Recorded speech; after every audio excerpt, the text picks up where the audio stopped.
एक दफा का जिक्र है कि एक खूबसूरत गांव था जिसके चारों तरफ सब्ज खेत, लंबे दरख्त और एक घना जंगल था। इस गांव में अली नाम का एक नेक दिल और मेहनती लड़का रहता था। अली बहुत खुश मिजाज था और सबकी मदद करता था। गांव के लोग भी उसे बहुत पसंद करते थे क्योंकि वो कभी किसी से बदतमीजी नहीं करता था और हमेशा सच बोलता था। अली को खास तौर पर जंगल के पास खेलना बहुत पसंद था। वो अक्सर स्कूल के बाद जंगल के किनारे जाता, दरख्तों के नीचे बैठता और परिंदों की आवाजें सुनता। एक दिन शाम के वक्त जब सूरज डूबने वाला था और आसमान सुनहरी रंग का हो गया था, अली जंगल के अंदर थोड़ा आगे तक चला गया। अचानक उसने देखा कि एक दरख्त के पीछे से हल्की सी चमकती हुई रोशनी आ रही है। अली पहले तो थोड़ा हैरान हुआ, लेकिन वो बहादुर था, उसलिए आहिस्ता आहिस्ता इस रोशनी की तरफ बढ़ा। जब वो करीब पहुंचा तो उसने देखा कि वहां एक खूबसूरत परी खड़ी है। परी के लंबे सुनहरी बाल थे, उसके पर चमक रहे थे और उसके हाथ में एक छोटी सी जादुई छुरी थी। उसके उर्द गर्द छोटे छोटे जगनू भी चमक रहे थे। अली ने हैरत से कहा, आप कौन हैं? परी मुस्कुराई और नर्म आवाज में बोली, मैं इस जंगल की परी हूँ। मैं यहाँ के दरख्तों, परिंदों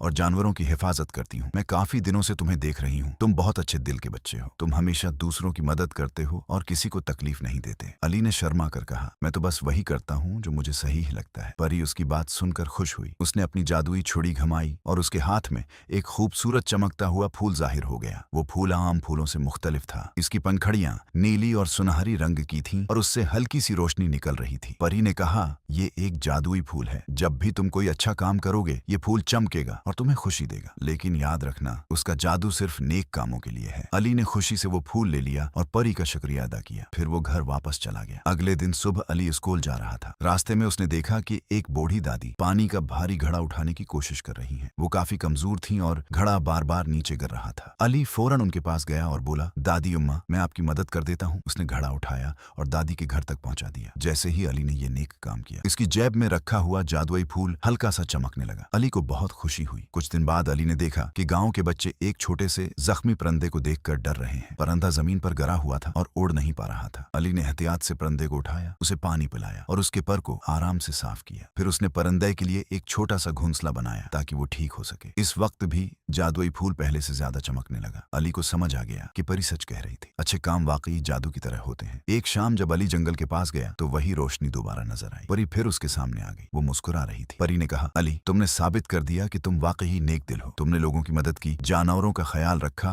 और हमेशा सच बोला। यही असल जादू है। अली ने कहा, मुझे अब समझ आ गया है कि दूसरों की मदद करने से दिल को बहुत खुशी मिलती है। परी ने खुश होकर अपनी जादुई छुरी घुमाई। अचानक जंगल के दरख्तों पर रंग बिरंगी रोशनी फैल गई और परिंदे खुशी से चहचहाने लगे। परी ने कहा, याद रखो, दुनिया में सबसे बड़ी ताकत मेहरबानी और नेकी है। अगर हर इंसान दूसरों के साथ अच्छा सलूक करे तो दुनिया बहुत खूबसूरत हो जाएगी। ये कहकर परी आहिस्ता आहिस्ता रोशनी में गायब हो गई। अली ने जादुई फूल को देखा और मुस्कुरा दिया। अब उसे मालूम था कि असल जादू किसी चीज में नहीं बल्कि इंसान के अच्छे दिल में होता है। इस दिन के बाद अली ने हमेशा दूसरों की मदद की। गांव के लोग भी उससे सीखने लगे और आहिस्ता आहिस्ता पूरा गांव पहले से ज्यादा खुशहाल और मोहब्बत भरा हो गया। हमेशा सच बोलें, दूसरों की मदद करें और जानवरों और फितरत का ख्याल रखें। नेकी और मेहरबानी ही दुनिया का सबसे बड़ा जादू है।